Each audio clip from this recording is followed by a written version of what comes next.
Uther versus Garrosh. Victory or death! I will fight with honor. I don't think any of these are worth keeping. We want Keleseth, we want better 1-drops. Maybe Southsea Captain or Rallying Blade would be keeps. If he's Pirate Warrior, we're gonna have a bad time. Not Pirate Warrior, feels good, man. Nothing scares me. Throw this out. Except the mice. Not really sure what efficient answer you could have to it. Can't really think of one. Maybe you just slam it. Okay. I'll take it. Let's go ahead and coin out the captain. Get some power on board. If he plays Acolyte, we have the Rallying Blade follow-up. Stonehill Defender could also be coming down this turn. We'll Rallying Blade that guy as well. That is a good draw. Well, maybe it's not that good. It doesn't really fit into our curve anywhere. Okay, the Bloodreaver clear. So he can kill my Arrogant Crusader with that weapon. But he's going to eat 5 damage for it, and I'm going to have a 2/2 left over. Could go Keleseth Dread Corsair, but maybe next turn is like Dread Corsair Blessing of Kings or something, or maybe it's just second Arrogant Crusader with Dread Corsair. Basically just play the cards that cost more mana, because they're harder to play. Let the pain speak to me. Okay, so he eats the 5. We can use our 2/2 to kill the Acolyte if we want. Not sure if worth. Could just slam our Blessing of Kings on this guy. We could push 9 here if we really wanted. I think I just want to develop this thing though. So do we want to kill Acolyte? I honestly don't really want to kill it, because I have to give up damage to kill it. I guess I should kill it in case he has like second Bloodreaver, any Whirlwind effect really. But Bloodreaver itself would kill the taunt, and then the Acolyte could trade into either of my dudes, plus he would draw 2 cards. Or draw an extra card, I guess is how it should be evaluated.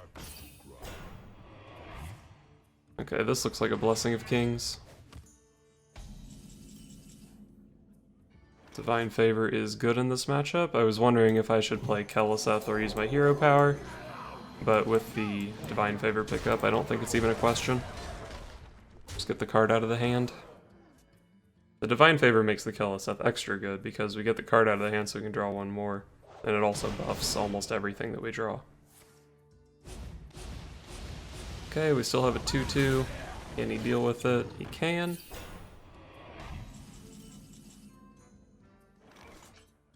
We'll just go True Silver Steward here. Clear out his board, and then hope that we still draw a reasonable amount of cards off Divine Favor next turn. The menagerie is for guests only. Hell yeah. He drew me some cards. What a guy.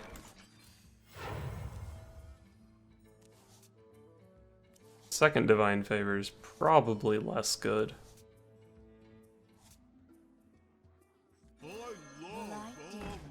Do we attack into that? We probably at least use the True Silver on it. For justice. If he's clearing my board, it's like Brawl or Fishes, which kills this anyway. Maybe we can get away with saving this. Let's try to protect our 3/3. This N'Zoth is actually going to be pretty good. We've drawn both Crusaders, a Selfless Hero, and both Egg Nappers. I think all we're missing is Tyrion. Okay. Look at those Divine Shields, hell yeah. Dread Corsair is a good draw.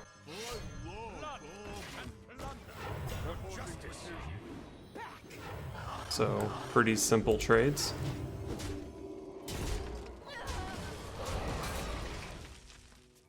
And then if he clears here, we just slam N'Zoth. And N'Zoth should be good enough to win the game. I mean, he could just have like Brawl into Brawl. But even then, we leave so much stuff on the board. So I think N'Zoth summons 5. So, okay, well I have to trade off all my 1/1s into that anyway. The battle.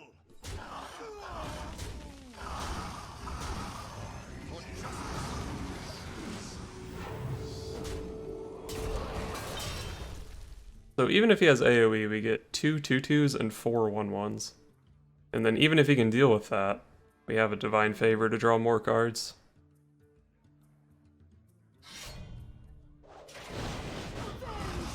Okay, that's a good start to a clear.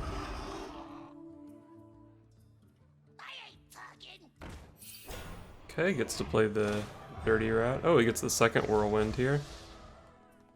So we're gonna have 2 2/2s, a 1/1. Oh, and he's got the Execute. Oh, he's not gonna Whirlwind though. Is that good? Whirlwind was better than Execute, wasn't it? Maybe not, I don't know.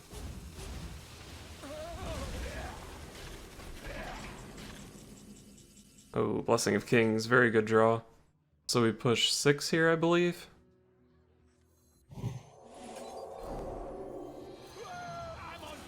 Take our 3 cards.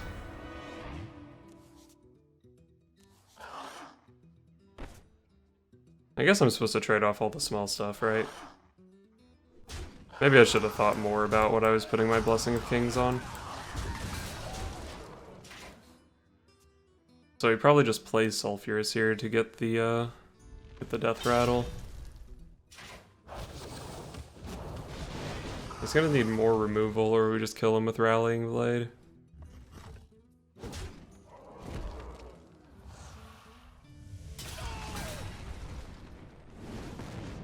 Nailed it.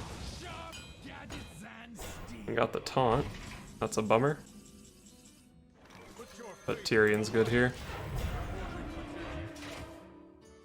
He's actually pretty close to stabilizing. Base is probably good for me at this point.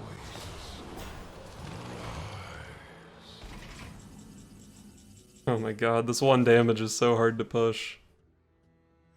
Back to your home. Tonight, a tale of glorious redemption. Don't tell me, child. I guess I pass. So if he is able to clear the board, he's only going to get 2 armor out of the Ally Armor Smith, and we can just kill him with our weapon. Assuming he doesn't taunt, which, you know, he's gonna taunt. Doom Pact! Oh, that is bad. Okay, he lost a brawl, though. Man, we are going to lose this game. Sharp gadgets and steel. That's a really good draw, though. Nothing scares So we're at 12. If he can clear my board, Sulfurous Face, and then Hero Power Face, we die. Maybe I threw too much stuff into that Doom Pact. I mean, it didn't have to be Doom Pact, it could have just been Brawl. Hatchling. Made to fit. Armor Smith.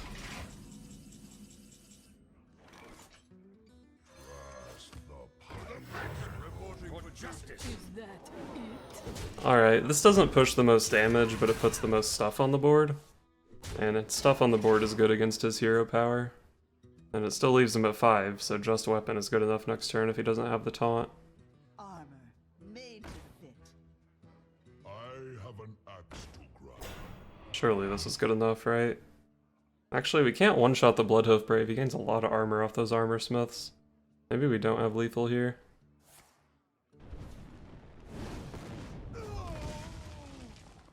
I think this is good enough, actually.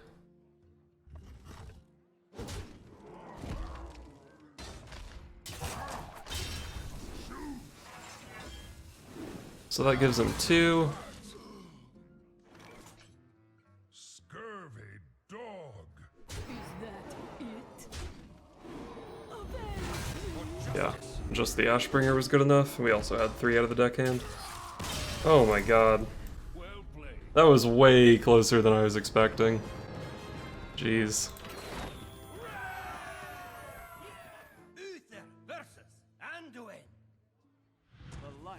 bring victory. I will fight with honor. We want 1 and 2 drops. Those are the kinds of cards we keep.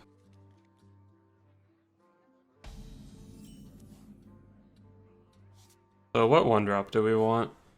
Selfless Hero is kinda bad against Northshire Cleric, but we can pull patches to help deal with it. And then we can get Divine Shield on our deckhand if we want. I mean, it's better against Cleric than Righteous Protector or Southsea deckhand.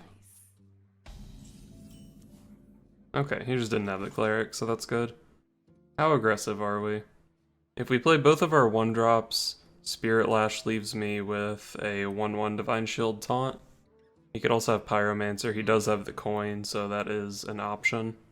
But almost everything in my deck is playable next turn. I really don't want to draw patches.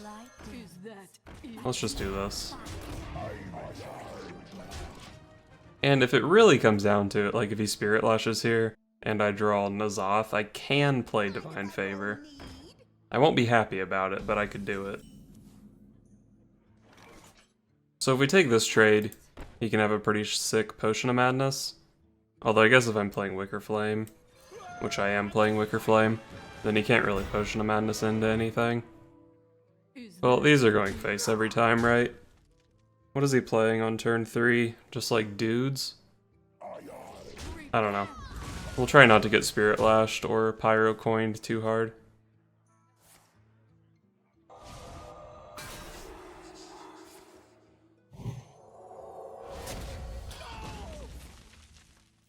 Okay. Pretty weak response from him. Now we can throw this guy down. He does 5 damage a turn. We can punch this priest in the face. Alright, 4 mana 2/4. Can't be too exciting for him. I think Divine Favor is better than a 4 mana 3/3 taunt here.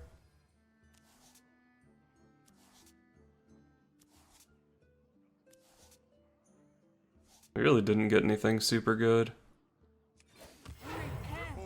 Well, let's hit him in the face. Trading into that is just way too costly, and we can set him to 9. 9 is a small number. There's that Spirit Lash we've been fearing. Think it's good for me that it landed on the taunt. He healed a lot this turn. Healed for 10.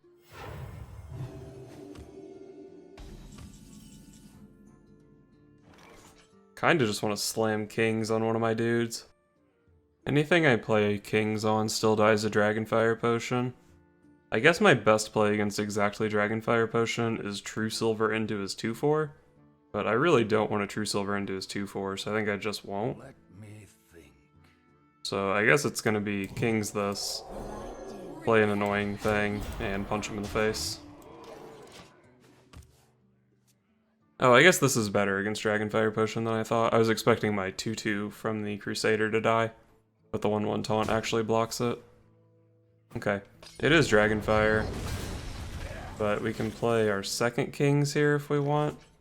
Could go for Steward plus Barnes. Could go for True Silver plus Southsea Captain.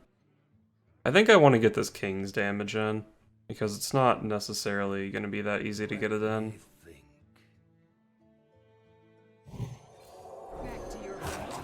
Alright, we'll just hit him with the kings, put him down to 5. He has like Shadow or Death or something here, then, or like Coin Anduin. Then he leaves my 3/3 up, which is nice. So this turn is probably like True Silver Barnes plus the Corsair. Start with Barnes. I don't think we can get anything for lethal here. Got a Captain. Yeah, I think we just stick with our original line.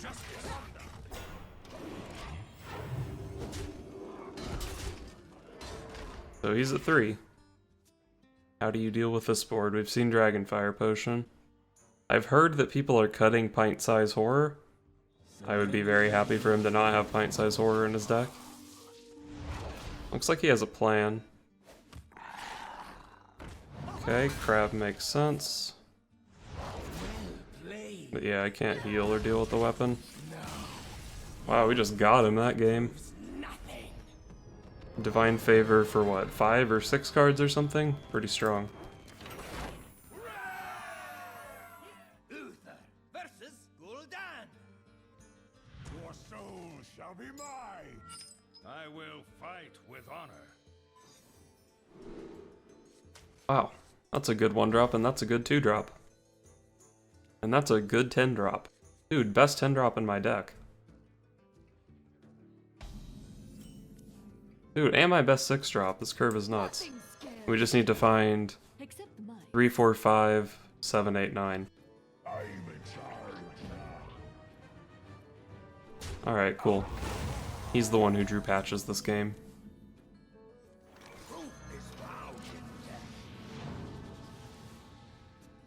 You are not the boss of me.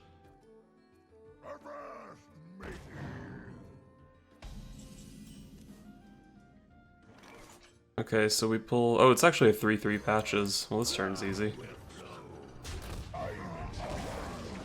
1-drop into Keleseth into 4-4 Captain. We nailed the perfect 3-drop. We're getting there. What's our perfect 4? Probably Arrogant Crusader.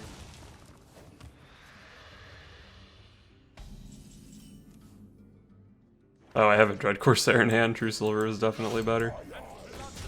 So do we True Silver his face? Set him to 17. We could do 15 next turn.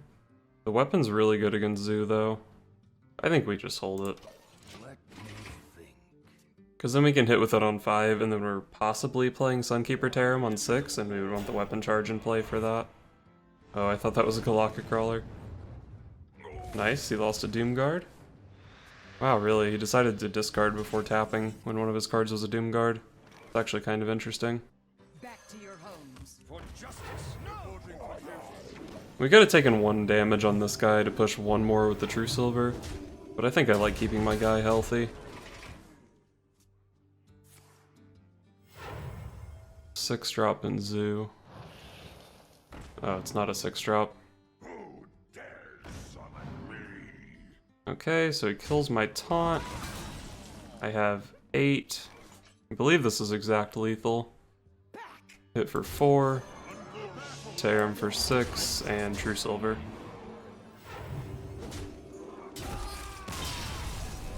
Did I actually have the best play every turn that game? I think I might have.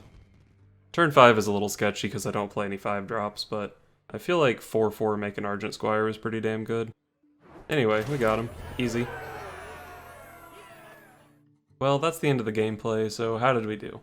With different versions of this deck, I went 22 and 10 at Legend Rank. That's a 69% win rate, which is pretty good. Also, shout out to the guy who left a comment on part 1 and said he took the deck from rank 3 to Legend with a 16 and 3 record. Turns out if you just put Keleseth and Patches in the same deck, sometimes you just punch your opponent in the face and they die. Pretty dope. So I started out with this list, where I was playing 2 Divine Favors, a Skelemancer, a Spikeridge Steed, and a Bone Mare. And I said it was probably a good idea to commit to one strategy or the other, and that's what I did. So for the second version of the deck, I cut the Divine Favors, I added another Skelemancer and another Steed, and it was basically like a more mid-rangey version of the deck. But I mean, you're still playing, what is this, 8 1-drops? You're still playing Keleseth, there's still Vrygul and Arrogant Crusader. So it's more like a heavy aggro deck more than a mid-rangey deck. Or a really aggressive mid-range deck, I guess you can kind of go either way. And this deck performed quite well. Didn't really have too many complaints about it. But I did want to test out a more aggressive version, and when we went more aggressive I ended up with this list. So the only cards above 4 mana in this list are Tarim, Tyrion, and N'Zoth. We have our 2 Divine Favors back, and we added 2 Southsea Captains, 2 True Silvers, and 2 Dread Corsairs. So this is very much aggro Paladin that's also playing N'Zoth. And you'll also notice that in this version, I did end up cutting the Vryguls for Egg Nappers, because I think Egg Napper is just better. The Death Rattle synergizes with Steward of Darkshire. And speaking of Steward of Darkshire, I think this card actually performed pretty well. There is some anti-synergy with Prince Keleseth, because if Prince buffs all your 1 health guys to 2 health, then they don't get the Divine Shield from Steward of Darkshire. But she still works with Barnes, she still works with the Egg Nappers that are in the deck now. She still works with the hero power, and even when you play Keleseth, sometimes you have a South Sea deckhand in your hand already that doesn't get the buff. And honestly, if you're not getting Divine Shields on your things, because you played a Prince Keleseth on turn 2, I think you're not that upset about that.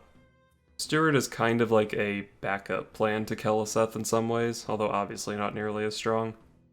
I think Steward performed well, but it's probably one of the worst cards in the list, so if you really wanted to replace something, maybe start with the Steward of Darkshire. And I think every other card in the deck is just obviously pretty good, like Righteous Protector, Rallying Blade, Tyrion, or it's something that's core to our aggro N'Zoth strategy that we're kind of tying ourselves to, like N'Zoth or these aggressive Death Rattle minions. So it's maybe a little bit difficult to find some flex slots. Maybe you could justify like cutting Wickerflame Burn Bristle. Lifesteal's not really doing a whole lot for you in this deck. Maybe you could cut Barnes. Like almost everything Barnes hits is good, but maybe you just don't think a 3/4 plus a 1/1 is good enough on turn 4, when you could be playing True Silver, Blessing of Kings, or Arrogant Crusader. You could say that 2 Egg Nappers, 2 Crusaders, and Tyrion is good enough, and cut the Selfless Heroes for a better 1-drop. Not really sure what that better 1-drop would be. Maybe you get an Acaris Veteran back in here, or maybe you want Firefly, even though Firefly doesn't have Steward of Darkshire synergy. Or maybe you want more Death Rattles. I cut the Vrygools for Egg Nappers, but there's no reason that you can't just play 2 Egg Nappers and 1 Vrygul, or even 2 Vrygools, who cares, just go in. You could even toy around with this more aggressive 4 weapons Double Dread Corsair list, and maybe you just want 2 copies of Bone Mare in this list, because Bone Mare is just really, really good. As far as N'Zoth Aggro Paladin goes, though, I think if you want it to be super aggressive, this is a pretty good list, and if you want it to be more mid-rangey, I think this is a pretty good list. Maybe in this list you do want another Bone Mare, because even though you have 2 Spike Ridge Steeds, like, Bone Mare is really, really good. So between the more mid-rangey one and the full-out aggro one, I didn't really have a preference. I will say though that I probably didn't play nearly enough games with the full-on aggressive list, not enough to get as good of a grasp for it as the more mid-rangey ones. Over the 32 games I played with this deck, I was even or positive against every class, but there were no matchups that I played enough to really have a strong opinion on those specific matchups for. What I can say though is that in general, if you get ahead on board, this deck does a really good job at smacking the opponent in the face. If you fall behind on board, it can be a little bit tough, because a card like Arrogant Crusader is pretty bad from behind. If you're losing the health battle, you play a 4-mana 5/2 and then they just punch you in the face and you die. So get ahead, win, get behind, lose, feels Hearthstone. Another point I can make is that you very often don't even make it to turn 10, so it's a little questionable if N'Zoth even really makes sense in the deck. Even in the Bone Mare list, you often don't make it to turn 10. But N'Zoth is kind of like your fallback plan. As long as there's a N'Zoth in your deck, you're never really out of the game. And the deck that inspired this is Zoo, that plays Bloodreaver Gul'dan on turn 10, and that deck very often just wins before turn 10. So a well-established tier 2 meta deck has proven that it's okay to have a 10 mana card that wins the game, even in a deck that often wins the game before turn 10. But even though N'Zoth is fine, maybe the deck's better just not playing a 10-drop and just slightly more consistently killing people before turn 10. I like N'Zoth though, I like Arrogant Crusader, I like Egg Napper. I'm playing Death Rattles in my aggro Paladin.